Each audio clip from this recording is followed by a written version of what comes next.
हिंदू महिला ने मुस्लिम बच्चे को अपने छाती का दूध पिलाया, उसी प्रकार मुस्लिम महिला ने भी 3 दिनों तक दूध पिलाया हिंदू बच्चे को। दोनों अपने अपने गर्भ में दोनों ने पाला था और दोनों ने जन्म दिया। अपनी अपनी छाती का दूध पिलाया, सीने से चिपका कर लगाया और खुशी की अनुभूति हुई, मिठाइयाँ भी बटी। फिर हो गया बवाल। मामला है जयपुर के एक महिला चिकित्सालय का। दोनों महिलाएं भर्ती होती हैं अस्पताल में, दोनों को बच्चा पैदा होना होता है, दोनों की जांच होती है। जांच में पाया जाता है कि ऑपरेशन दोनों का होगा, सामान्य प्रसव नहीं हो पाएगा। यह है रेशमा और निशा। जैसा कि नाम से आप अभिज्ञ हो जाएंगे, रेशमा मुस्लिम महिला का नाम है और निशा हिंदू महिला का नाम है। बेड अगल बगल होता है और ऑपरेशन का समय भी एक साथ आता है। दोनों को बच्चे पैदा होते हैं, दोनों की गोद में बच्चे दे दिए गए। ऑपरेशन के बाद कुछ दिन तक हॉस्पिटल में रुकना है, जैसा कि आप जानते भी हैं। अब 1 सितंबर को ऑपरेशन होता है और दोनों महिलाएं होश में आती हैं, अपने बच्चे को सीने से चिपकाती हैं। 3 दिन तक यह मामला चलता है, दूध भी पिलाती हैं। रेशमा की गोद में दिया जाता है बेटा और निशा की गोद में दिया जाता है बेटी।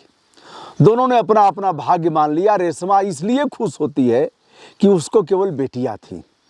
मिठाई बटी, हॉस्पिटल में लोगों के मुंह मीठा कराए गए, वहाँ के चिकित्सीय कर्मियों के मुंह मीठा हुए, घर पर भी मिठाई बटी। इधर निशा ने अपना भाग्य समझ करके, जैसा कि बेटी होने के बाद लोग मायूस हो जाते हैं बहुलता में, बहुत से लोग खुश भी होते हैं, तो वहाँ भी उन्होंने अपना नियत मान लिया और बेटी को सीने से चिपका करके दूध पिलाया, बगल में सुलाया। लोगों ने भी उसे पुचकारा। बाद में आशा वर्मा ने बताया, जो वहाँ की अधीक्षक हैं, उन्होंने कहा चूक तो हो गई, यह चूक हुई है, बच्चे बदल दिए गए। बदल दिया गया, क्या हुआ? कहा कि रेशमा को बेटी पैदा हुई थी और उसे दे दिया गया बेटा, और निशा को बेटा पैदा हुआ था, उसे दे दिया गया बेटी। बच्चा तो बदलना पड़ेगा। रेशमा ने कहा खबरदार, बेटा हमारा है, हम इसे नहीं देंगे। निशा चुप हो जाती है। दोनों का ममत्व उन बच्चों के साथ भी जुड़ जाता है, 3 दिनों तक जिन्हें चिपकाए रखा। अब सवाल यह होता है कि इसका फैसला कैसे होगा कि बच्चे बदल दिए गए हैं। इसके पहले एक राजा की कहानी सुनाना चाहूँगा ऐसे ही, और इसे भी बताऊँगा कि बच्चा कैसे दोनों के पास आएगा, अपने अपने बच्चे को कैसे यह ग्रहण करेंगी।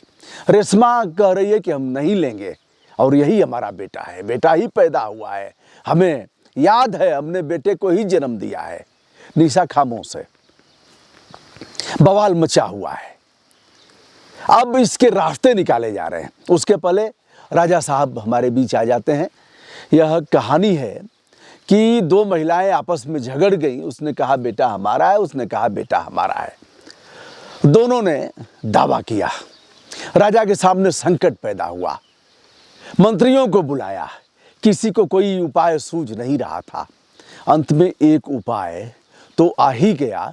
यह रास्ता है बच्चे की सही मां का पता लगाने के लिए।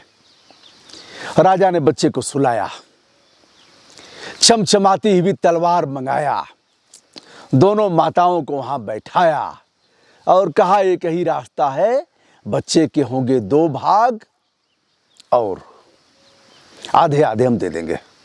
राजा का निर्णय था, रुकेगा कौन? पूरा सदन स्तब्ध है और कोई जान नहीं पा रहा है कि राजा क्या करेंगे। तलवार आ गई और राजा ने कहा 5 मिनट के अंदर यह काम मैं कर दूंगा। दोनों महिलाएं खामोश हैं, कुछ बोल नहीं रही हैं। 1 मिनट बीता, चेहरे का भाव बदलने लगा।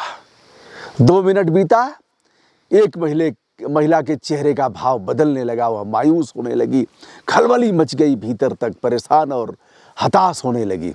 एक महिला सामान्य बनी हुई थी। 3 मिनट बीता, चेहरे के भाव और भी बदले। भाव भंगिमा तेजी से अंतर होता जा रहा था। 4 मिनट बीता। 5वें मिनट आते ही राजा ने उठाया तलवार और कहा 1 2 3 पर मैं तलवार चला दूंगा। एक महिला खामोश रही।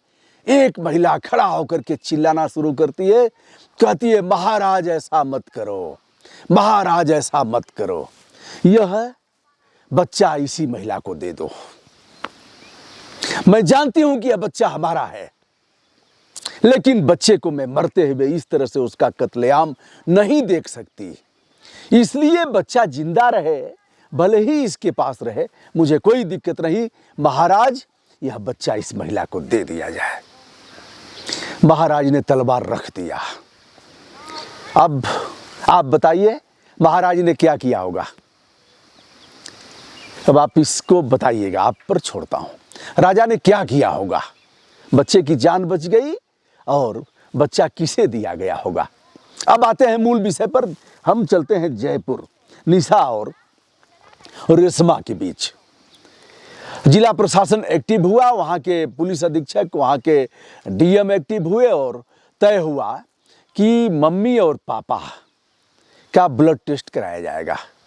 दोनों का ब्लड टेस्ट कराया गया और उनकी माँ का भी कराया गया, माँ की माँ का भी कराया गया। ऐसे करा करके आया रेशमा और उसके पति का ब्लड ग्रुप O पॉजिटिव पाया गया और बच्चे का जो ब्लड ग्रुप है वह B पॉजिटिव या कुछ ऐसे था। हाँ, B पॉजिटिव था। चिकित्सीय टीम ने तय किया कि O पॉजिटिव मम्मी और पापा माता पिता का ब्लड ग्रुप रहेगा तो बच्चा B पॉजिटिव पैदा हो ही नहीं सकता। अब सवाल आता है, विषय आता है निशा पर। सुई निशा पर जाती है। निशा का ब्लड ग्रुप का जांच होता है और उसके पति का भी ब्लड ग्रुप का जांच होता है, तो उसमें भी सही पाया जाता है कि निशा की गोद में जो बच्ची है वह इस ब्लड ग्रुप की बच्ची पैदा नहीं हो सकती। मामला तय हो गया है। दोनों बच्चे दोनों माँ की गोद से अलग करके रखे गए हैं। जो विशेष मशीनीकरण है बच्चों का, जो बच्चों को रखने का, वहाँ उनको दूध दिया जा रहा है और जल्द ही माने न माने जो असली माँ है उनके गोद में उनका ही बच्चा दे दिया जाएगा। दोस्तों, मैं हूं ब्रजभूषण दुबे, यूट्यूब चैनल जनतंत्र भूषण से। यह वीडियो आपको कैसा लगा आप अपने कमेंट में बताएंगे और अभी तक आपने अगर सब्सक्राइब लाइक नहीं किया है तो मैं चाहूँगा लाइक सब्सक्राइब गुण दोष के आधार पर करते हुए शेयर भी करें। विनम्र भाव से दिव्य नमस्कार।